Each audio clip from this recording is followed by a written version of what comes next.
This program is brought to you by the City of Oceanside.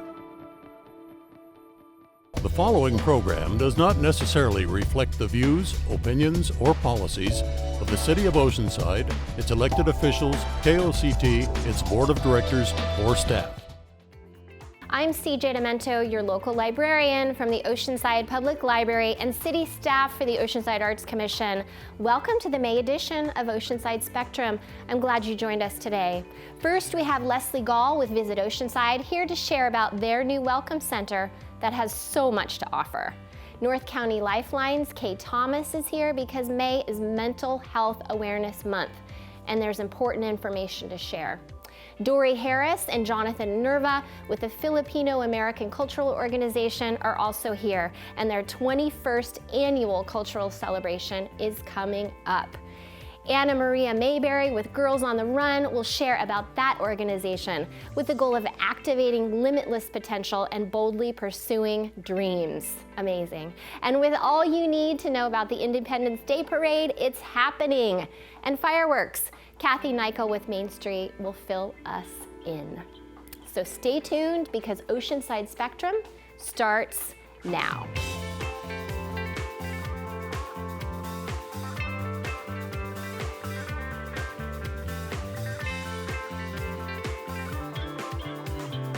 Leslie Gall, President and CEO of Visit Oceanside, is here to tell us about the California Welcome Center's new look here in Oceanside, one of only 19 in the state. Wow, Leslie, that's incredible. Yeah, it is, and we were one of the first, and hence we needed a remodel since we were established in 2000, so it was a really exciting time to be able to do that. So tell us about the remodel. You've been working on it for a little bit of time, and it's just reopened with some really exciting elements. Yeah, we are really excited about it. When we did the brand launch in 2017, we really wanted the Welcome Center to be a part of that and be reflective of Oceanside's personality. So it took us a little bit of time, but we finally got there, and we really wanted it to be an experience in itself. We wanted it to reflect Oceanside's personality.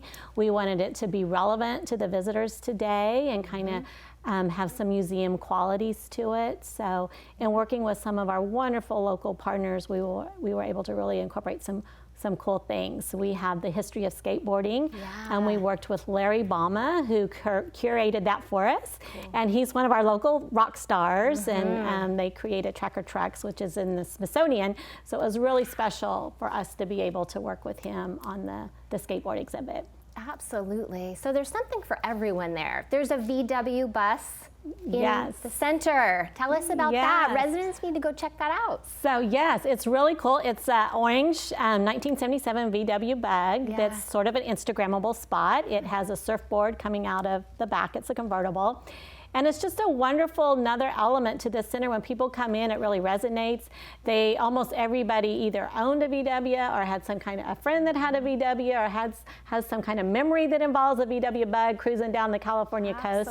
So it just brings back those memories, and it brings joy to them when they come in and they're able to share their story. So it's just another fun element that again reflects the Oceanside beach culture and our history and heritage. Absolutely. So when people go into the center, they would connect with a wonderful volunteer. You have amazing volunteers that work there. They're supporting local businesses, directing traffic to small business. Tell us about that. We do. They're wonderful, and most of our volunteers have been with us for many, many years. And of course, we had the pandemic hit, but a lot of them have chosen to come back. They're ready to come back. Not all of them, but they take it so seriously. Most of them live in Oceanside. They love sharing the Oceanside story. They love referring to small businesses and talking about the new businesses and the old businesses. They really pride themselves in going out and experiencing all the businesses so they can talk about it.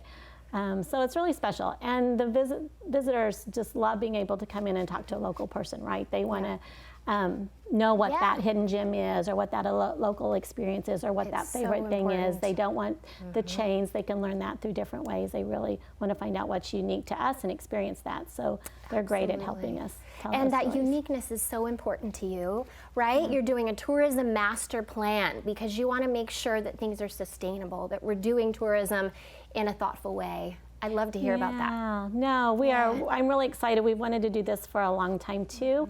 We know that when we look to the future and build tourism at Oceanside, that we need to make sure we're working with not just the stakeholders and city leadership, but our residents. We believe in that concept. If you build something that the locals want, then that's something that the visitors are going to want to experience too. I feel like that's more relevant to visitors today, and how they want to really get in and enjoy the local experience and what's unique to that area. And those are the things that we want to leverage and build up on.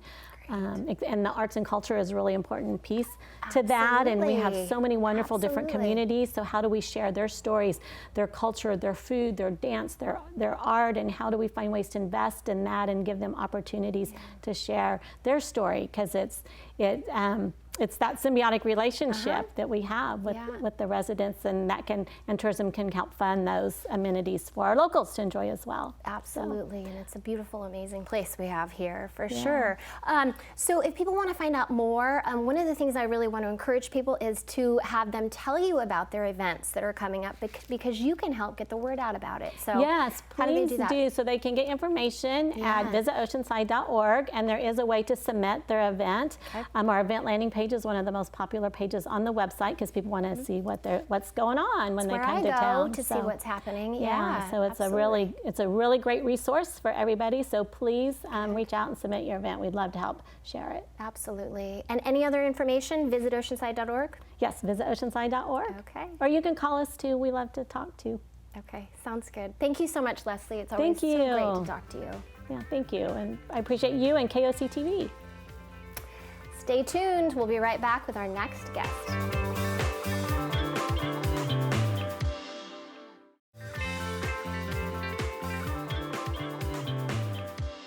Welcome, Kay Thomas, Clinical Training Manager with North County Lifelines.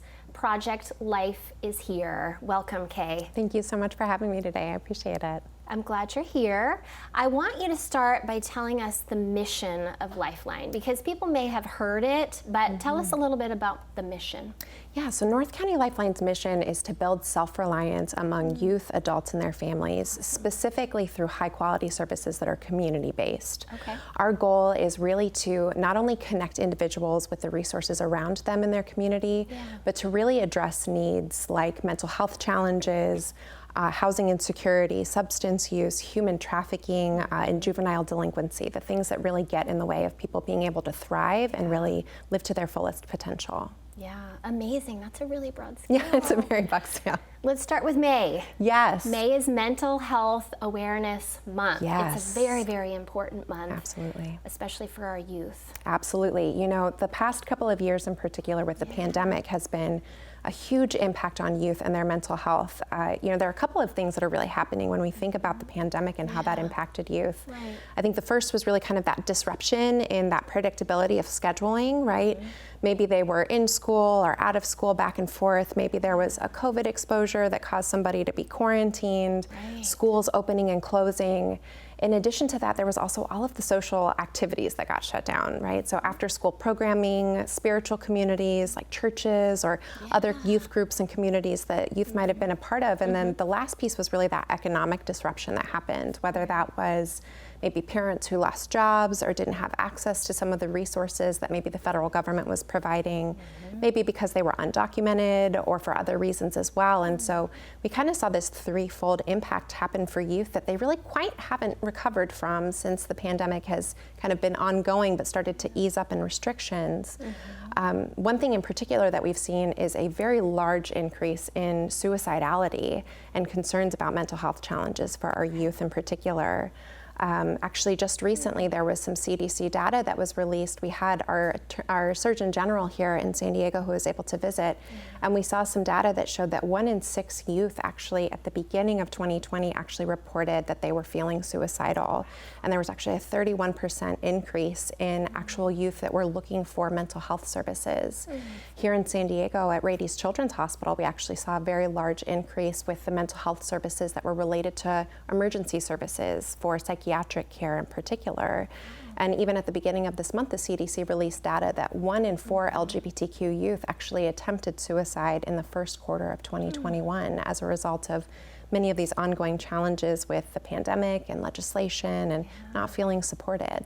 Those are pretty staggering statistics. Absolutely, absolutely. So what are some warning signs? You know, as a parent, what can I be looking for, or what questions can I ask? What do you recommend? Well, I think there are a couple of things to keep in mind. You know, every kid is different, right? And being a teenager can be hard, and they're not always the most open necessarily. This is true. But really kind of thinking about, what are you seeing as far as changes in your youth is concerned? Are you seeing big changes in their mood? Maybe they are very depressed, or they're isolating. Maybe they're crying a lot, or they're very angry and irritable. Sometimes we don't understand that depression actually in children and teenagers can actually manifest as anger and irritability. It doesn't always look like that sadness and that crying. So I think that's one piece to keep in mind. If we see those big changes in mood, or even changes in behavior, where we're seeing maybe our kids sleeping much longer than they normally would, or not sleeping, maybe changes in eating behavior as well, and their engagement in school and with their friends and their larger relationships and community systems. And then I think the other piece to think about as well is, you know, from a change perspective, is to think about how are we supporting our youth in particular as parents. And as community members, are they engaging with us as much as they normally would, or maybe they're a little bit more isolated? Are they sharing with us concerns maybe about feeling not connected in their relationships? Maybe they're sharing concerns with us about their mental health as well. So to really listen for those key factors. Wonderful. That's amazing information. If people want to find out more about Lifeline itself, or some of the things that you're talking about, where can they go? Absolutely. You can go to nclifeline.org. If you go to our website there, you'll see lots of information about maybe some warning signs for mental health concerns, but also ways that you can get involved if you'd like to volunteer with youth in the community who are maybe struggling as well, or ways that you'd like to get your youth involved as well too. Such amazing information. Thank you so much, Kay, for being here today. I really appreciate it. Thank you so much, CJ. Appreciate it. And we will be right back with our next guest.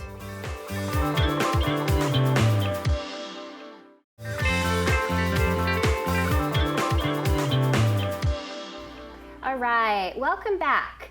And welcome Dory Harris, President and Event Chair, and Jonathan Inerva, Secretary of the Filipino American Cultural Organization, or FACO, here to share about their cultural celebration that's coming up.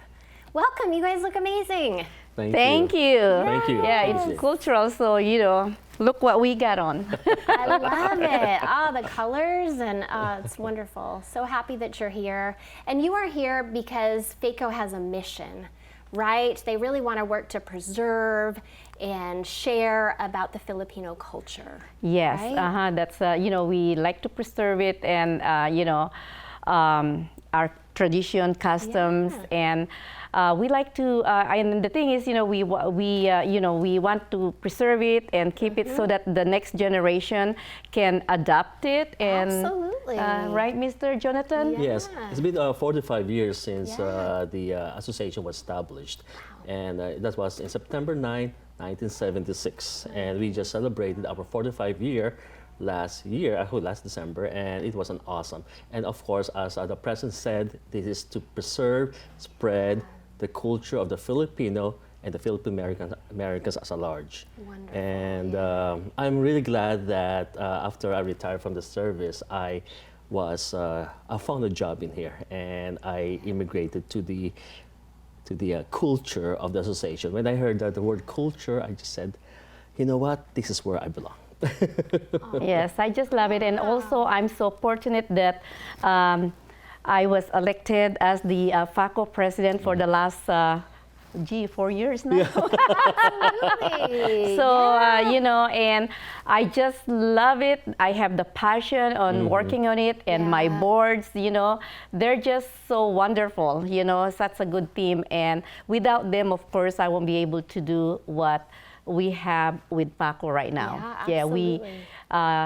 We Your we're keeping it. programs, Yes, we do have a lot of programs. Yes, you're right. Amazing Yes, programs. we You have do. language programs? We have the Yeah. Filipino language program, which Right. anyone who is interested, we teach them basic Tagalog. As a matter of fact, our executive secretary, no, not executive, the corresponding secretary, Yeah. Genevieve Wonder, is one of our students. And, whenever she wants to come and attend and learn a little bit of Filipino language, she can come. great. So anyone who's interested, adult, younger, and it's something that we appeal,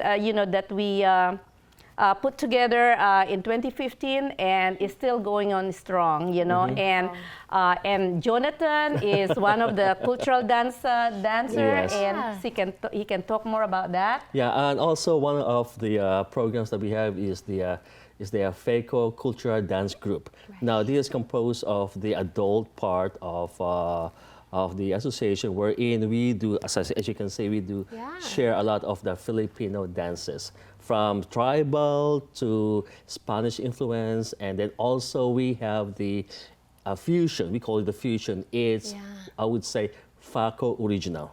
Wonderful. Yeah. And people would be able to experience this Yes. at your June 4th Yes. upcoming event, your Phil-Am Cultural Celebration Yes. at the Civic Center Library and Plaza from 12 to 6. What else are they going to experience that day? We're so excited. This is our Yes. 21st annual celebration. And of course, the highlights, I will say we will be having our Mrs. Senior Phil-Am 2022. And anyone who is interested and age 65 years old and above will be able to join us or participate. And also another one that we are putting on the program is we will be having a pageantry for the mini little Miss Phil-Am ages 3 and 4. And also for the boys is the mini Mr. Pogi. Pogi means handsome, 2022, ages 3 and 4. So anyone who has children that ages, please come and see us, and we'll be gladly accept them. Oh, that's so amazing. Yes. And also another part or highlights of the program is our Kabataan Sayawan Showdown Sayawan contest, and this one is any ethnic group can join. Okay. It's a competition, and it's amazing.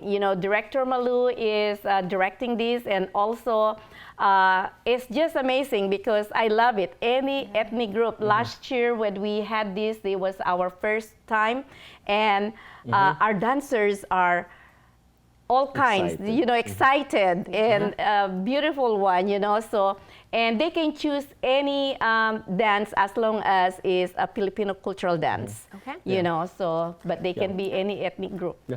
FACO is actually opening up our association to everybody. So we are embracing them as long as they will learn our language and also our culture, and also if they can share the culture to us, more like an integration of each other's culture. Wow. That's one of our mission also, to integrate and be a part and learn somebody else's culture. All right. So in addition to dance on June 4th, there's amazing food and music. It really is a truly beautiful event. So I encourage people to go 12 to 6. June 4, and they can find out more on your website, right? That's right. That's yes, right. that's. We're so excited. We are too. I'll be there. Yeah. Yes.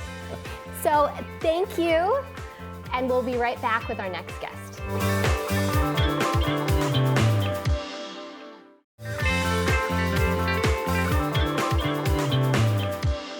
All right, welcome back. We have Anna Maria Mayberry, Executive Director of Girls on the Run. What an amazing organization. Thank you for being here today. Thank you for having me. I'm excited to talk about it. Me too. So tell me about the mission of Girls on the Run. Yes. So Girls on the Run is a 501c3 nonprofit. Okay. It was started in 1996 in North Carolina, but we've been here in San Diego for now 16 years, and we've been able to serve over 10,000 girls. just here in San Diego in those 16 years. Incredible. And our mission is really to inspire girls to be joyful, healthy, and confident. And we do that through a 10-week program that creatively integrates running or physical activity of any kind. We encourage them just to move their bodies. And we do that in a fun and creative way. We want every girl to really know and understand and be able to activate her unlimited potential in the world and be able to boldly pursue whatever dreams she has. Amazing. So the curriculum is through running. They're learning through learning to run. The curriculum is actually a social emotional curriculum. And we just creatively integrate those lessons through physical activity. So they're having a great time. They're moving their bodies, they're making new friends. But a lot of times they don't realize the really deep work that's happening in the social emotional part of the curriculum in the program. And the way that they come to learn about themselves, right? And then they celebrate. Yes. So tell us about what that's like, that celebratory 5K that they do. Absolutely. So 2 of our programs, our middle school and elementary school programs, which happen in the fall and the spring, culminate with a really fun celebratory 5K. This 5K also serves as a tangible lesson that you can accomplish anything that you set your mind to, whatever it is. Many of the girls join the program that are unactive. Running is not something that they particularly enjoy, and they learn that physical activity can be fun. They learn that if with a plan and little by little with small incremental goals that they set their mind to, they can accomplish anything. That's transformational work that you're doing for those young women. Thank you. It is. And we have a study that proves that it's transformational work. In fact, Girls on the Run is one of the only physical activity-based positive youth development programs that also has an independent study that shows the impact it has on the girls, not just during the 10 weeks of the program, but beyond. Absolutely. So you're looking for people to help with this, right? You're always in need of coaches to help implement your curriculum. That's exactly right. Our program runs on volunteers. Our nonprofit runs on volunteers. We're a small staff, small but mighty, but we do that because there's so many dedicated volunteers on our team. But we're always looking for more. And I mean, we have so many different opportunities to volunteer. We put out a newsletter monthly just about volunteering with our organization. But I'd love to mention one in particular that there's great need for, and it can be so impactful, not just for the girls, but for the volunteers themselves. And that's being one of our coaches for the different teams that we have. No experience is needed. You don't need to be a runner. But you get the opportunity to guide and mentor these girls. It's a big commitment. It's 10 weeks long, but it's beautiful. And I had the opportunity to coach myself. And it was transformational for me as an adult as well. Wonderful. So if somebody wants to get involved, if somebody wants to bring the program to their campus or to their school, their community, or they want to volunteer, how do you want them to go about doing that? Wonderful. Yes, great question. If there's people out there that would like to bring this program to their community, really all we need is a commitment from the location. If it's a school, that would be the school principal, and 2 adults willing to be those mentors and coaches for the team.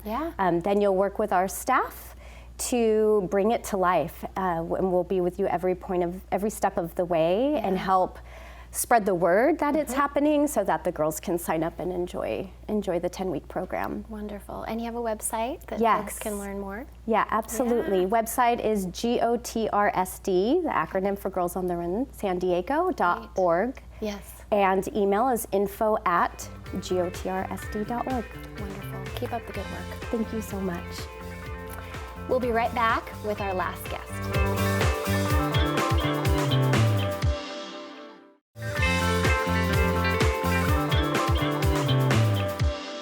So the busiest lady downtown, Kathy Nichol, Director of Events for MainStreet Oceanside, is here to tell us about a very exciting week. Independence Week is coming up.